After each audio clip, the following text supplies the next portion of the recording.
This is Walt Disney World Today. Give us 5 minutes and we'll give you the world. It's Friday, August 22nd, 2008, and this is episode 452 of Walt Disney World Today. I'm Matt Hochberg of StudioCentral.com. On the show today, we have Mike Newell of Mouse World Radio. Welcome back, Mike. Welcome back. Did I leave? Well, it's been a couple days since Wednesday. I missed you. Oh, thank you. I'll see you on Saturday. Woohoo! Also joining us is Len Testa, co-author of The Unofficial Guide to Walt Disney World. And Len, we should mention that a week ago today, the 2009 Unofficial Guide came out. Ding. Thank you. It did, and I hope everyone has it. It's really good. The photos in the front really are spectacular. I'd like to thank my photographer Richard Macko for doing that. They came out really well. Yeah, no, go out there and buy it. Buy two. What the heck? Let's buy two. I think that's what Ernie Banks said once. Let's play two. Let's play two. Also on the show today, we have the fabulous Annette Owens of MEI and Mouse Fan Travel. Annette, has the hurricane made it to you? Or, Mike Scopa?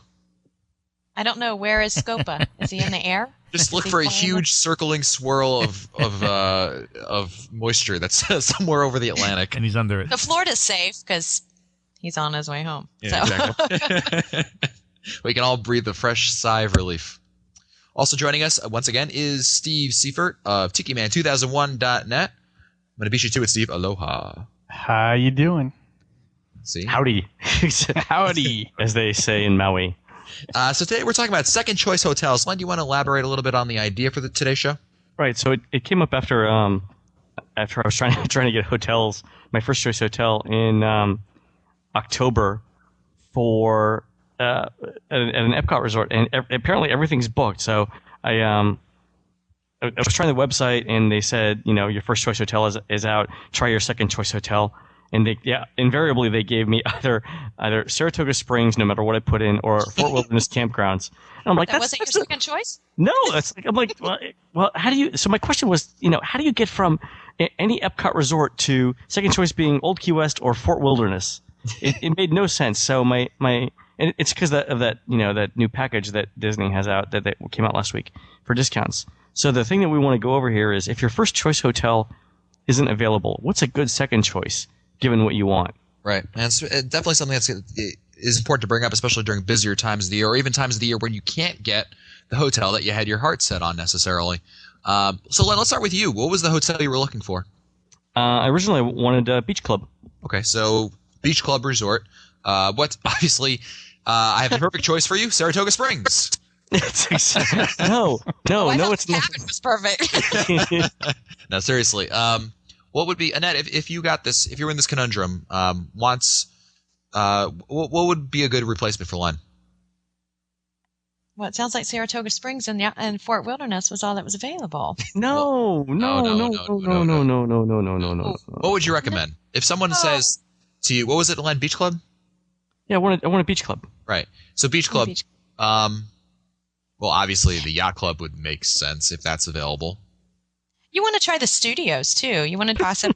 No, sometimes they are, though. Sometimes the studios, when you go into the villas and you look at the studios, sometimes they're available when the Beach Club isn't. Okay. Oh, yeah, sorry. I thought you meant the Beach Club Villa. I'm sorry. I thought you meant... Go stay at the studios? I thought you meant the park. That's just these Hollywood studios. No, I meant the studio. Stay at the Hollywood Tower Hotel. I thought one of us wasn't making any sense, and it was you. So I didn't understand it. Blame me. Whatever. So that's interesting. Yeah, I've stayed at Beach Club Villas. I didn't love the studio there. I didn't love it at all. I thought it was way overpriced. Now, I'm trying to think of another resort. Obviously, another boardwalk area resort like the Boardwalk might be another. The Boardwalk is recently refurbished. So I was going to go there, already booked, and then literally, I was like, okay, Swan. Booked. Dolphin. Booked. So what if no Epcot resort is available? Then what? Well, would you go by maybe location? Yeah, that's what I'm thinking. Because if location is important to you, then I might say, well, the next closest resort might be something like Caribbean Beach, which is not a terrible step down to a moderate.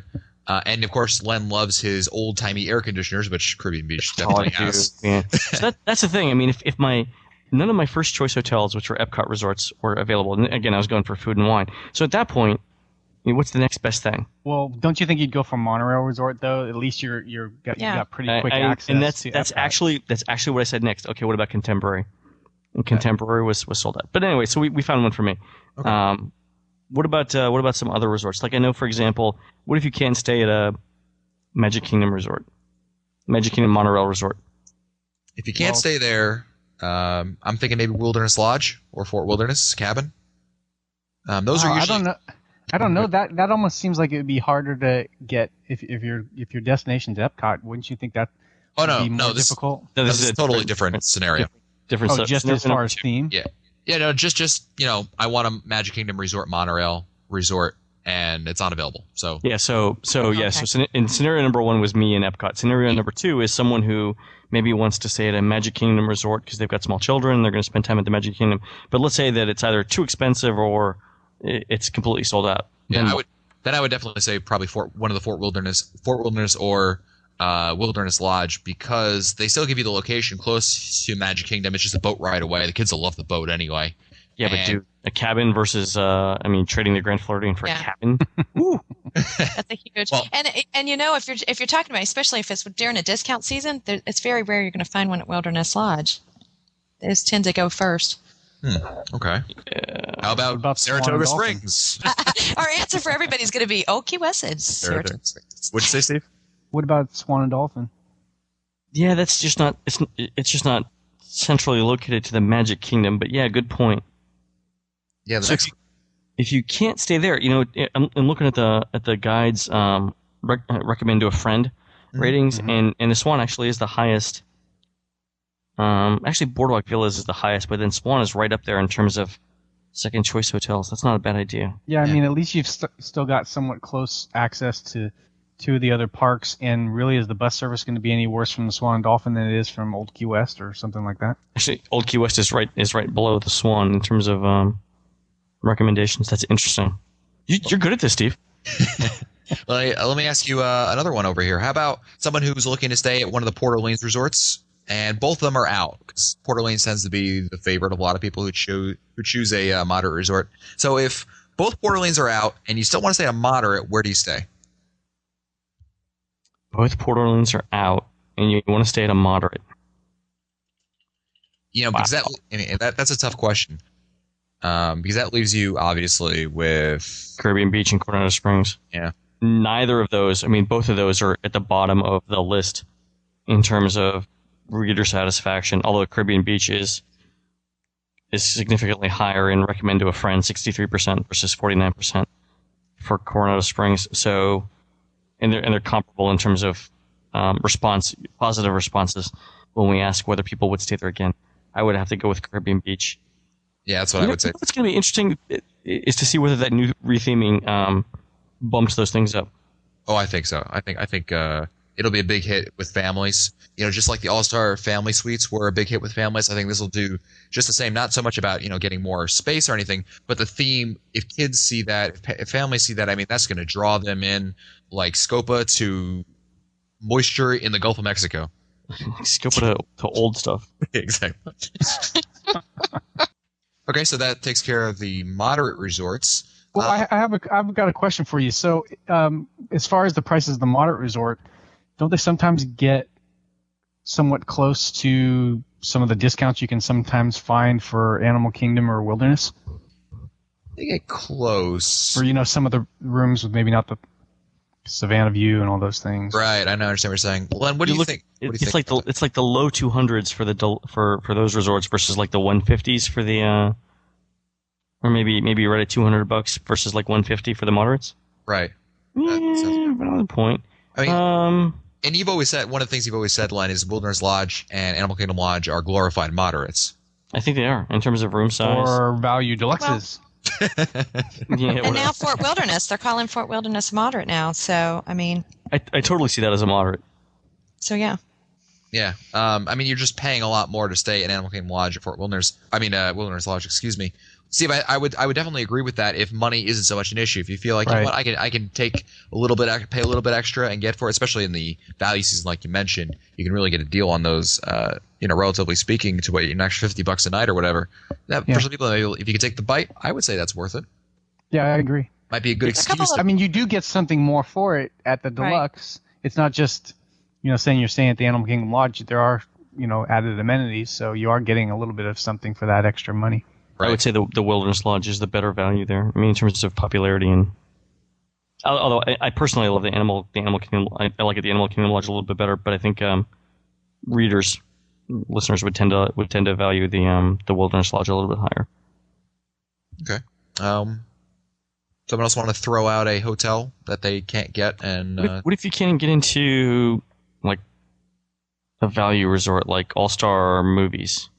Actually, All Star Movies is rated pretty low. It's below average in terms of reader satisfaction. I think Mike Newell will back me up by saying just go to All Star Sports Building 10 or 7. Oh yeah, touchdown. 7. Touchdown. Building touchdown. 7. Yeah, definitely. That's the key right there to a value resort. What was the one that you stayed at, Len, where the helicopter was landing next door? Oh, that was the Magic Castle and Suites. There you go. There's always rooms there, right? $53 a night, baby. The interesting thing about the All-Star Resort is that the music resort is rated higher, is the highest rated of any value resort by far. It's above average in terms of would you recommend this to a friend, and it's above average in terms of people saying yes to would you stay at this hotel again. And I think it's the only value that is above average in both of those categories. Which resort was music? that, Len? All-Star Music. Annette?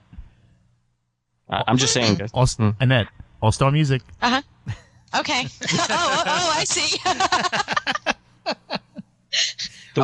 All-Star Music is quite nice. I mean, I stayed there for a while until I discovered, just based on purely on more people tend to stay at music than they do at sports, and I just like the bus advantage that sports enjoys. So that's why I always stay there. And certainly sports for a while had the newly refurbished rooms in the touchdown buildings. Although I think there's also now rooms been in music that have been refurbished as well. Yeah, so they've all been refurbished now. Yeah. The interesting thing here is movies. I mean, I know everyone says that movies is hard to get into, and it's sort of the boutique all-star.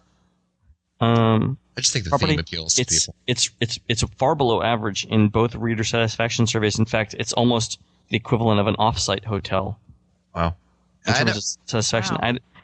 You know what though? But here's the interesting thing: if you look at the hotels that are ranked at the bottom of this, Boardwalk Inn, the Caribbean Beach, the Coronado Springs, those have all been recently refurbished, and and in the case of Coronado Springs and Caribbean Beach, those are some fairly significant overhauls. I would bet money that the next one to go through the overhaul is All-Star Movies. Oh, look, you certainly use it. I mean, I think the reason why a lot of people choose to stay there is simply because, well, do I like movies or sports or music? I like movies the best. And they stay there. You can never get in there. Yeah, because of the theme. I think people just purely, for no reason, just think that movie sounds like a better place to stay than sports and music. It's always kind of interesting because everybody looks at the characters and think maybe they're only at movies. I get that quite a bit. People think those big, huge animals, the Dalmatians and that they don't have that at the other resorts. Right. Really? So, yeah. So, they're always surprised to hear that, there's a big, tall Mickey Mouse at Pop. Well, you can also find outdated photos of celebrities at the other two resorts as well in the main building if you like. Fabulous. I think something to keep in mind with the value resorts is if you're ahead of the game and maybe 3 months in advance you can't find one, maybe come back and check it later because the All-Star resorts especially are very heavy populated with student groups that come in. And those aren't finalized until about 45 days before they go, so they will drop off some rooms. Okay, that's a good suggestion out there, actually, right there. Maybe don't go during the cheerleading season and Pop Warner, Yeah, so December and January. Oh, yeah. Cheerleaders are there all the time. Check the sports page. But that could be the reason why it's sold out is because they're holding rooms to get everybody booked for that event, and then they'll open up. Valid point. Well, I think that's going to do it for us today. If you want to find our older episodes, read our show notes, or send us your comments, visit the Walt Disney World Today website at wdwtoday.com. For Len Testa, Mike Scopa, Mike Newell, the fabulous Annette Owens, and Steve Seifert, I'm Matt Hotchberg. We'll see you on the next show. This has been a production of Mouse World Radio. This Sunday, it's the next Walt Disney World Today live call-in show. Get your questions answered fast by our panel of WDW experts. Tune in to Mouse World Radio at 8 o'clock Eastern Time Sunday night. You can also log into our chat room during the show at WDWToday.com. The next WDW Today live call-in show, sponsored by AllEars.net, 8 o'clock Eastern, this Sunday, only on Mouse World Radio.